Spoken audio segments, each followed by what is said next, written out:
વાપી તાલુકાના બલીઠા વિસ્તારમાં આવેલા હિમાલયા કોમ્પ્લેક્સ પાસે પાર્ક કરાયેલ ટ્રકમાંથી બેટરી ચોરીની ઘટના સામે આવી છે। પ્રાથમિક માહિતી અનુસાર બે શખ્સો ટ્રકમાંથી બેટરી ચોરી કરવા આવ્યા હતા। જોકે આ સમગ્ર ઘટના નજીકમાં લગાવેલા સીસીટીવી કેમેરામાં કેદ થઈ।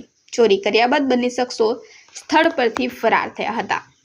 ત્યારબાદ સ્થાનિક લોકોની સતર્કતાના કારણે બંનેમાંથી એક શખ્સ વધુ બે ટ્રકમાંથી બેટરી ચોરી કરવાનો પ્રયાસ કરી રહ્યો હતો, ત્યારે તેને ઝડપી લેવામાં આવ્યો। જો કે બીજો શખ્સ હજુ ફરાર હોવાનું જાણવા મળી રહ્યું છે।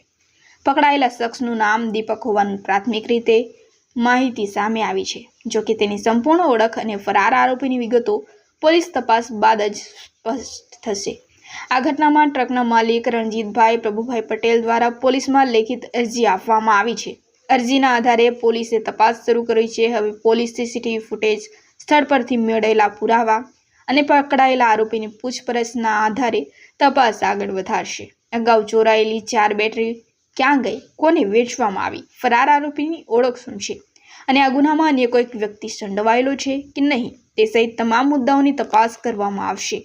પોલીસનું કહેવું છે કે તપાસ પૂર્ણ થયા બાદ જ સમગ્ર ઘટનાની સાચી હકીકત અને તમામ જવાબદારો અંગે સત્તાવાર માહિતી જાહેર કરવામાં આવશે।